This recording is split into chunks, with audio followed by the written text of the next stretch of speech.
गीता के तीसरे अध्याय का महात्म्य। एक शूद्र ने बड़े अनर्थों से धन इकट्ठा किया। उसका धन चोर चुरा ले गए। धन के वियोग में पागल होकर वह लोगों से पूछता फिरता था कि मुझे कोई ऐसा तरीका बताओ जिससे मैं पृथ्वी में गड़ा हुआ धन निकाल लूँ। किसी ने कहा मांस मदिरा खाया कर। वह मांस मदिरा खा पी कर दुष्कर्म करने लगा। एक दिन चोरी करने गया, चोरों ने उसे मार दिया। वह प्रेत योनि पाकर एक बड़े वृक्ष पर दुखित और बड़े कलेश का जीवन बिताने लगा।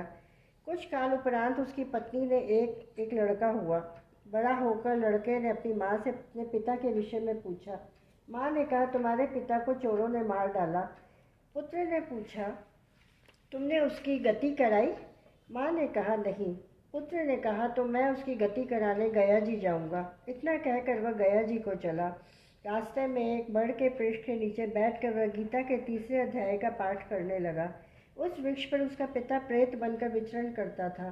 तीसरे अध्याय का पाठ सुनकर वह प्रेत योनि से मुक्त होकर देवदेही पाकर अपने पुत्र के सामने आकर बोला, मैं तेरा पिता हूँ।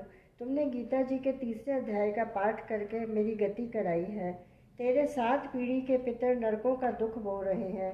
अब तीसरे अध्याय का पाठ करके उसका फल उनके निमित्त दे, जिससे वे नरक से मुक्त होकर स्वर्ग को जाएं। यह कहकर वह विमान पर बैठकर वैकुंठ को गया। पुत्र ने तीसरे अध्याय का पाठ करके उसका फल पितरों को दिया। तब वे नरक से छूटकर स्वर्ग को प्राप्त हुए। धर्मराज के पास दूतों ने आकर कहा कि नरक खाली हो गया है, वहाँ के जीव स्वर्ग को चले गए। धर्मराज चिंतित होकर उसी समय श्री नारायण जी के पास आए और बोले, भगवान, जो जीव जन्म जन्मांतर के पापी थे उन्हें आपके दूत वैकुंठ को ले गए हैं। नारायण जी ने प्रसन्न होकर कहा, धर्मराज दुखी मत हो।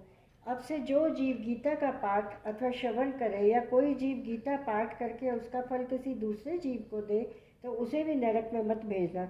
इतनी बात सुनकर धर्मराज ने अपनी पुरी में आकर नारायण जी की दी हुई आज्ञा अपने दूतों को दी, जिन्हें नारायण जी लक्ष्मी जी से बोले, यह मैंने तुम्हें तीसरे अध्याय का महात्म्य कहा है, सब तूने सुना। और श्री नारायण नारायण हरि हरि।